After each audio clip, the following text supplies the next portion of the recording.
que la multitude des aspects lésionnels cutanés chez l'enfant qui est de fréquence dans notre pratique médicale et qui fait toute la difficulté à la fois diagnostique et thérapeutique. Alors, comment connaître la pathologie responsable et donc comment traiter? Bien sûr, surtout le faisceau argumentatif clinique et parfois paraclinique qui aide l'orientation diagnostique pour bien traiter à la fin. Poussons très bien l'interrogatoire, puis examinons notre enfant physiquement.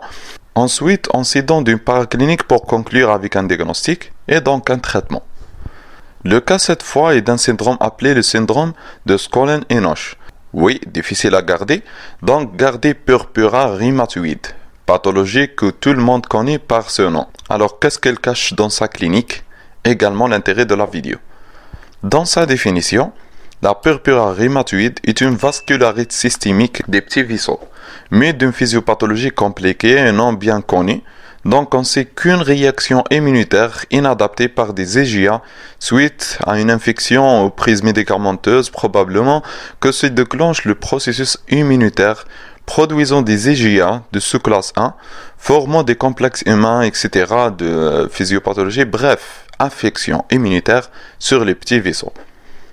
Ces réactions immunitaires donnent cliniquement des lésions cutanées, fréquemment, et qui fait inaugurer le tableau clinique d'un type purpura vasculaire, donc des lésions érythémateuses qui ne s'effacent pas à la vétropression et qui ont le caractère déclive et symétrique, prédominent sur les zones de pression autour des chevilles et les fesses en particulier, mais peuvent se voir ailleurs. Elles commencent initialement par des pétichés, ces dernières se confluent et forment des macules, voire des ecchymoses, régressent progressivement vers 15 jours. Pas que de lésions cutanées que cette pathologie donne, effectivement touche presque tous les organes et appareils, mais de façon quasi constante l'atteinte cutanée est présente. Éventuellement l'atteinte articulaire est fréquente et se traduisent par des arthralgies préférentiellement de genoux et de la cheville, d'intensité variable et heureusement souvent rapidement résolutives, sauf que parfois ces douleurs associées à un gonflement périarticulaire. Le purpura rhumatoïde peut se manifester par des douleurs abdominales spasmodiques dans son atteinte digestive, comme troisième atteinte fréquente.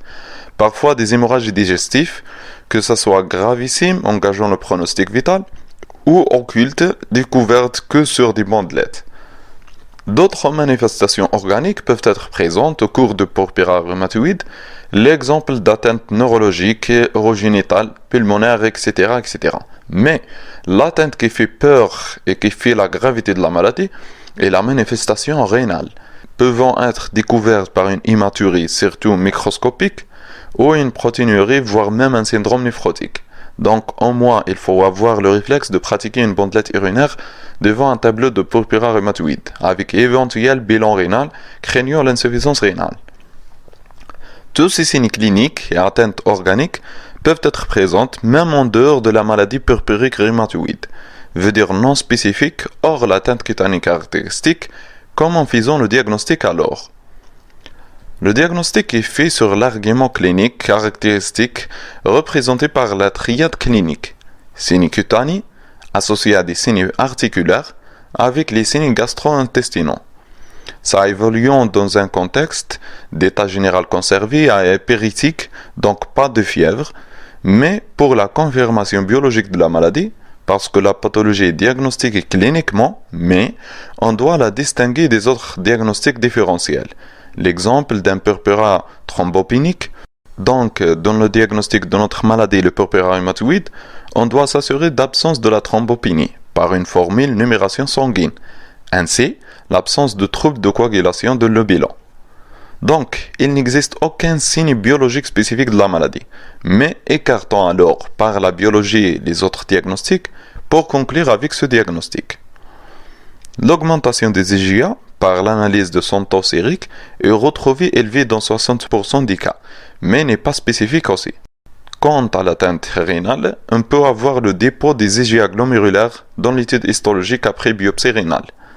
Donc pour une conduite rapide devant un purpura chez un enfant, un examen général des constants et l'état général et surtout la température comme éléments pouvant être décisifs pour l'orientation diagnostique, notamment les atteintes infectieuses, et sera plaisir si vous mentionnez en commentaire un exemple de maladie infectieuse qui donne un purpura. Ensuite, on examine les lésions cutanées, on examine les autres appareils, surtout digestifs et articulaires, insistant surtout sur la présence des signes d'appel, puis un bilan biologique est demandé comportant numération formule sanguine visant à voir taux de plaquettes, un bilan d'hémostase aussi, et fonction rénale et créatinine sanguine, plus chimie des urines par bandelette urinaire. Additionnons enfin l'échographie abdominopelvienne afin d'éliminer une éventuelle complication digestive. Une fois les autres diagnostics sont éliminés et écartés, et le diagnostic de purpura rhumatoïde est posé, la prise en charge comporte qu'un repos jusqu'à disparition des lésions cutanées, vu l'absence de traitement spécifique. Généralement, la maladie dans son évolution guérit en 2 à 3 semaines, mais des poussées successives sont possibles pendant plusieurs semaines. En cas d'atteinte digestive sévère, l'administration des corticoïdes peut être considérée, avec une possibilité de la nutrition parentérale si besoin. Mais dans le cas de l'atteinte rénale sévère, on a le recours aux immunosuppresseurs carrément, pour stopper sa progression et diminuant les lésions et leur gravité. On peut conclure la vidéo disant que le purpura rhumatoïde est sorte d'un diagnostic d'élimination, après avoir écarté les causes infectieuses par l'absence de la fièvre et les signes accompagnateurs de l'infection en cause, et écartant les causes de purpura par trouble de l'hémostase. Enfin, concluons par leur citation que la purpura rhumatoïde chez l'enfant est moins grave que la forme de l'adulte, malgré qu'elle est plus fréquente chez l'enfant que chez l'adulte. Merci beaucoup, chers visiteurs, spectateurs et abonnés. Également, je remercie beaucoup Dr Blaa Bassidonia. Sans son aide et support, cette vidéo était impossible. Merci énormément. Je vous laisse regarder le résumé sur cette pathologie dans notre chaîne des résumés. Et en attendant les suites et prochaines vidéos, restez branchés et informés en cliquant sur abonner pour recevoir toutes notifications et news concernant des nouvelles vidéos et partages.